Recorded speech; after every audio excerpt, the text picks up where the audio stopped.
This is the Day 11 Do Now review over lessons 2.3 and 2.4, page 1.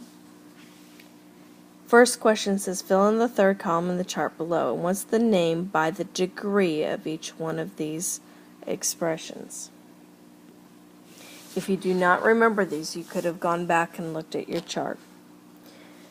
In our first example, we just have a 2. There's no variables, so there's no degrees. Remember, we call this a constant.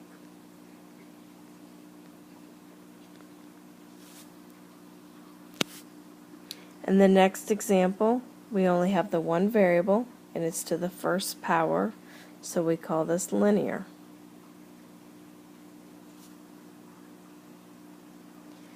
In the next example, our highest exponent is 2. That's why it's said to be the second degree, and this would be a quadratic.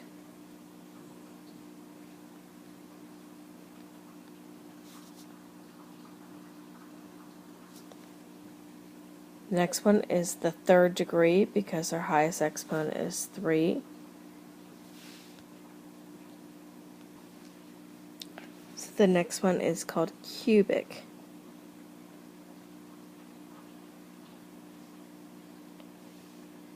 In our next example, to the fourth degree is called quartic. Remember, like 4 quarts in a gallon? The next one, the fifth degree, is quintic, like the quintuplets.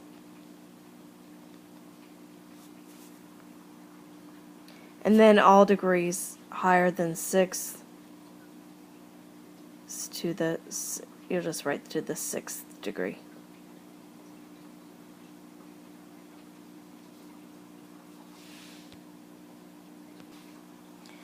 So in question number 1, it was just wanting the first part of the name only by the degree, not the 2. Remember that when we actually name a polynomial, it has 2 parts or 2 names, one by the degree and then also by the number of terms. And that's what question number 2 is asking. Write the polynomial in standard form and name it by the degree and number of terms. And it says also identify the leading coefficient. So when we're rewriting this one, we need to look for our highest exponent, which is the 5. I'm going to just go ahead and write 5 little underlines to remind myself that's the highest degree.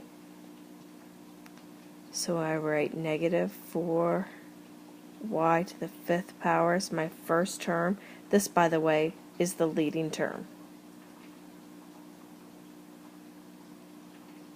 It asks to identify the leading term, that the first term in the polynomial with the highest degree would be called your leading term.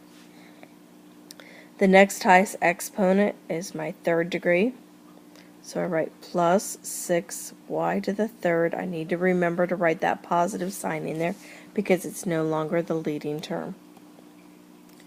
My next highest exponent is 1, so it'd be plus 4y. And then finally the constant of plus 7. To name this, I would look at the coefficient of my leading term, which is 5. So that would be a quintic, Q-U-I-N-T-I-C, quintic. And then because I have 1, 2, 3, 4 terms, it's called a quintic polynomial.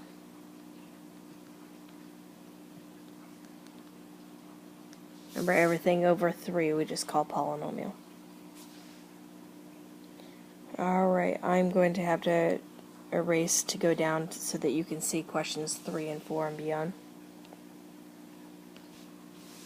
Okay, question number 3, we have 4x to the 4th times 5x. When you're multiplying, remember you multiply the coefficients just as you see them. 4 times 5 is 20. When you multiply variables, you add their exponents. That's x to the 4th and x to the 1st. So you add them together, that would be x to the 5th. Question number 4, we have 5y to the 0. Remember, anything to the 0 power is equal to 1, so that's just like saying 5 times 1, which is just 5. Question number 5, we have a division. So 15 over 5 equals 3. X to the, when you're dividing with variables, you subtract their exponents, so 4 minus 1 is 3. Question number 6, we have 10 times x to the negative 8th. If we didn't want to remove the fact that it's a negative, you simply move that x term to the denominator as a positive 8. That's the most you can do with it. Question number 7. This is demonstrating the power rule.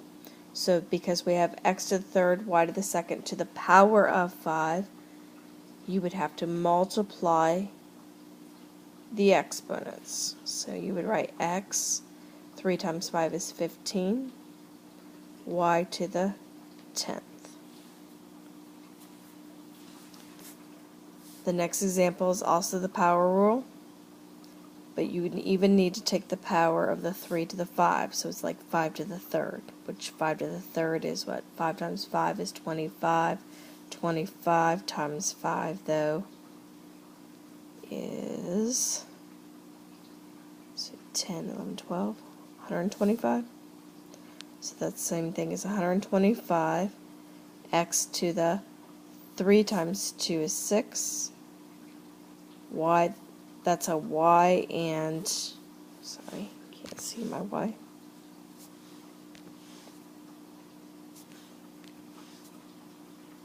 Y, it still doesn't look, can't get my y to, because I'm running off my screen here. Try to draw it up higher for you. Y to the, that y inside the parentheses is to the first power, so 1 times 3 is just 3. So that would be your answer. You do not need to write that 1, though, on the x. So this is also this correct answer. 125x, y to the third, all side by side. My screen won't let me do that.